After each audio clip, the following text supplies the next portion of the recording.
तुम्हें ध्रुव पर ध्यान देना होगा। सुजाता तुम्हारा ध्यान भंग करना चाहती है शिखा। शिखा ध्रुव को आवाज देना चाहती थी, लेकिन उसकी आवाज गले में ही रह गई। शिखा का ध्यान टूट गया और वो वापस गीता के सामने आ गई। ध्रुव, उसे मत ले जाओ सुजाता, वो मासूम बच्चा है, मत ले जाओ। शिखा चीखती रही, चिल्लाती रही, लेकिन सुजाता से वो नहीं जीत पाई। शांत हो जाओ शिखा, हमारा मकसद पूरा हो चुका है। ध्रुव का पता हमने लगा लिया है। यह समय रोने का नहीं है। उठो शिखा। शिखा अपने घुटनों के बल आ गई थी। गीता की बात सुनकर वो उठ खड़ी हुई। हाँ शिखा, हमारा मकसद पूरा हुआ। ध्रुव ठीक है और सुजाता का उस पर पूरा वश नहीं है। हमें ध्रुव को समझाना होगा, उसे जानना होगा।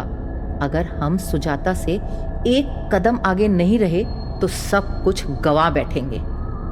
मैं कुछ समझी नहीं मासी, आप मुझे ये बताइए, ध्रुव मुझे वापस मिलेगा या नहीं? ध्रुव को अब तक हम एक आम बच्चा समझ रहे थे शिखा, ये हमारी भूल थी। ध्रुव कोई आम बच्चा नहीं है, वो धर्म ग्रंथ के किसी चरित्र से जुड़ा हुआ है। ध्रुव का जन्म इस धरती पर हजारों साल बाद यूं ही नहीं हुआ। याद करो शिखा, मैंने तुम्हें बताया था, दैत्य और देवता का जन्म भगवान ब्रह्मा के मानस पुत्रों से हुआ था। ऐसे में ध्रुव के अंदर अगर दैत्य शक्तियां हैं तो देवी शक्तियां भी अवश्य होंगी। हमें बस यह जानना है कि वो देवी शक्तियां अगर ध्रुव के अंदर हैं तो फिर उन्हें जगाया कैसे जाए। गीता की बात सुनकर शिखा को अचानक कुछ याद आया। उसने अपने आंसू पोंछे और उठ खड़ी हुई। मासी, इसमें हमारी मदद धर्म ग्रंथ और शास्त्र ही कर सकते हैं। आपने ठीक कहा, ध्रुव में अगर दैत्य शक्तियां हैं तो दैवीय शक्तियां भी जरूर होंगी। हमें देवताओं तक अपनी बात पहुंचानी होगी। मासी, क्या आप ऐसा कर सकती हैं? क्या आप देवताओं तक मेरी बात पहुंचाने में मेरी मदद कर सकती हैं? शिखा ने बहुत जरूरी बात कह दी थी। गीता उसकी बात सुनकर कुछ देर तक सोच में डूबी रही। मासी, आप ये कर सकती हैं ना? गीता को खुद ये यकीन नहीं था कि वो ऐसा कुछ कर सकती है। शायद अब हमारे पास यही एक रास्ता है शिखा। उस दैवीय शक्ति को हमें बुलाना ही होगा। ध्रुव के सामने हमें उसके बराबर की शक्ति लाकर खड़ी करनी होगी। उधर सुजाता का गुस्सा ध्रुव पर फूट पड़ा था। सुजाता का जला हुआ डरावना चेहरा ध्रुव के चेहरे के बिल्कुल पास था। अपने मकसद से भटक रहे हो तुम ध्रुव। दैत्य समाज के लिए तुम एक मसीहा हो। तुम्हारा इस तरह कमजोर पड़ जाना हम सबको मुसीबत में डाल देगा। ध्रुव जैसे सुजाता की कोई बात नहीं सुन रहा था। वो बस एकटक सुजाता की आंखों में देखता, जैसे अपना वजूद ढूंढ रहा हो। ध्रुव की आंखों में नाराजगी थी। सुजाता को पीछे हटने पर मजबूर होना पड़ा। ध्रुव, क्या तुम मेरी बात सुन रहे हो? मैं कौन हूँ? वो स्त्री कौन थी? क्या वो मेरे लिए रो रही थी? क्या मैं उसका कुछ लगता हूँ सुजाता माँ? सुजाता को महसूस हुआ ध्रुव अपनी पिछली जिंदगी का हिस्सा अब भूलने लगा है। ये उसके लिए अच्छी बात थी, लेकिन शिखा को देखकर उसका परेशान हो जाना खतरनाक था। वो दुश्मन थी हमारी, तुम्हें अपने रास्ते से भटकाना चाहती है मेरे बेटे। मैं उससे पहले भी कई बार लड़ चुकी हूँ।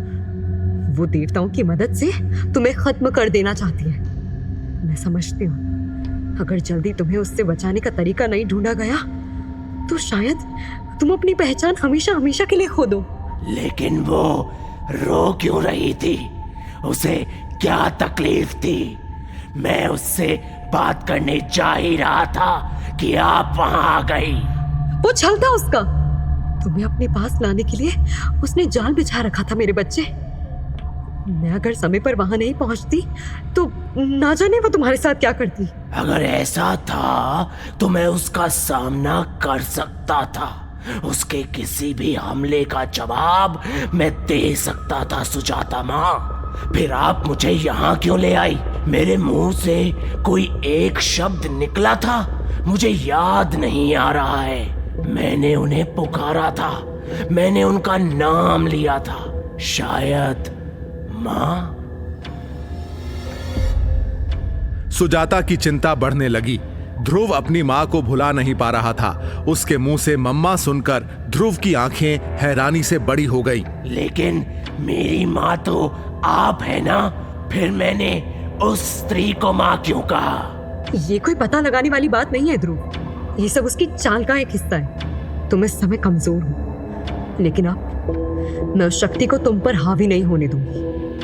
मैं यज्ञ करूंगी। तुम्हारी शक्तियों को पूरी तरह से जगाने का समय आ गया है ध्रुव। हाँ सुजाता माँ, मुझे मेरी शक्तियाँ चाहिए। मैं उस स्त्री से दोबारा जरूर मिलना चाहूंगा, लेकिन अब ये तभी होगा जब आप मुझे इस बात की इजाजत देंगे। सुजाता ने ध्रुव की शक्तियों को जगाने के लिए यज्ञ की तैयारी शुरू कर दी। दूसरी ओर शिखा ने भी गीता के साथ मिलकर ध्रुव के इंसानी जीन्स को समझने की कोशिश शुरू कर दी थी।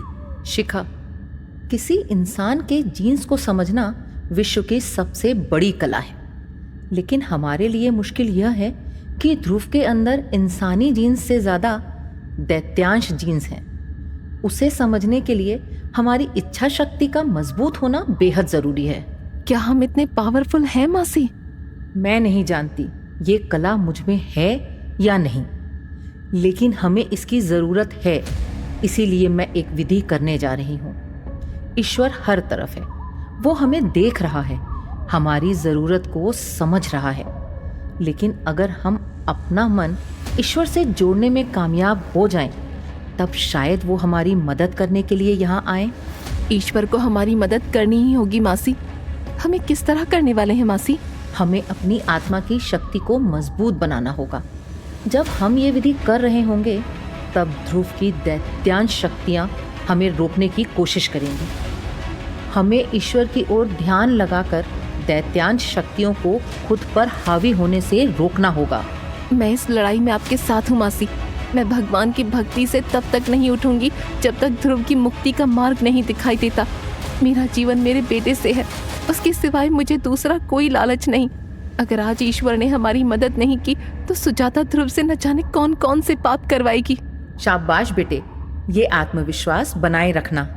गीता ने मंत्रों का जाप शुरू किया। दोनों को इस बात का बिल्कुल अंदाजा नहीं था कि उन्हें ध्रुव के जीन्स को समझने में कितना समय लगने वाला है, लेकिन उनका आत्मविश्वास मजबूत था। उन्हें यकीन था कि यज्ञ की मदद से उन्हें जल्दी ही ये समझने में मदद मिलेगी। ओम श्रीं ह्रीं क्लीं कालिकाय विश्वरामाय नमः। श्रीं काली काली महाकाली काली श्रीं कालिकाय नमः। जैसे जैसे मंत्रों का जाप तेज हुआ, गीता ने महसूस किया उसकी आंखों के सामने पूरा यूनिवर्स खुल चुका है। इधर सुजाता ने एक चमत्कार देखा। उसके हवन कुंड के पास ही एक लंबा साया खड़ा मुस्कुरा रहा था। गीता ध्रुव की आत्मा को अपने कब्जे में करने की कोशिश कर रही थी। ये क्या हो रहा है? कैसा भयानक दृश्य है ये? कौन है वहां? गीता की विधि का असर सुजाता इस समय अपनी खुली आंखों से देख रही थी। गीता के मंत्रों का जाप काम आ रहा था। सुजाता खतरे को महसूस करके डर गई थी। ध्रुव को भी उसी समय खतरा महसूस हुआ। सुजाता माँ, पृथ्वी की सतह पर रहना सुरक्षित नहीं। हमें पाताल लोक जाना होगा।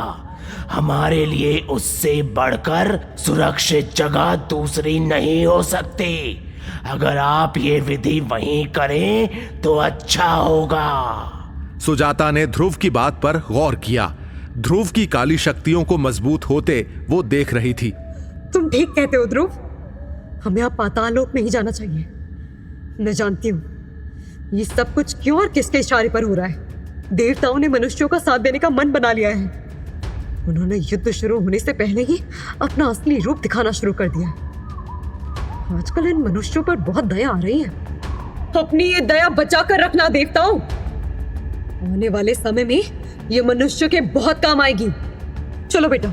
सुजाता ने इतना कहा और फिर छुपने के लिए पाताल लोक की ओर बढ़ गई। सुजाता पाताल लोक का नजारा देख रही थी। ये क्या है? दैत्य लाखों सालों से यहीं रहते आए हैं सुजाता माँ। ये उनका अपना स्वर्ग है। यहाँ वो सारी चीजें हैं जो ऊपर स्वर्ग में है, लेकिन इसका कोई मोल नहीं, क्योंकि यहाँ दैत्य रहते हैं, ईश्वर नहीं।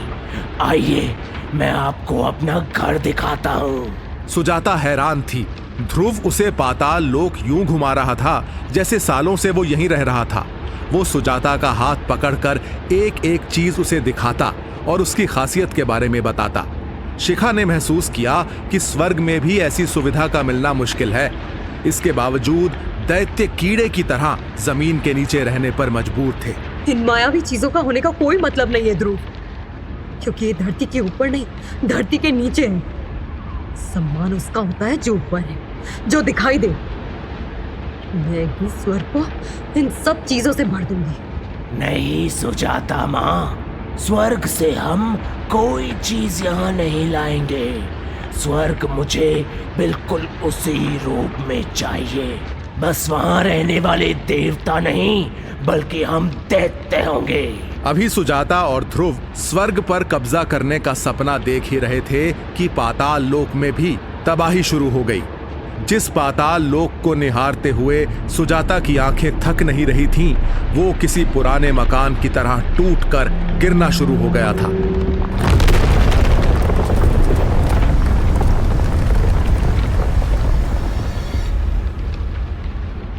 गीता की विधि पूरे जगत को हिला रही थी।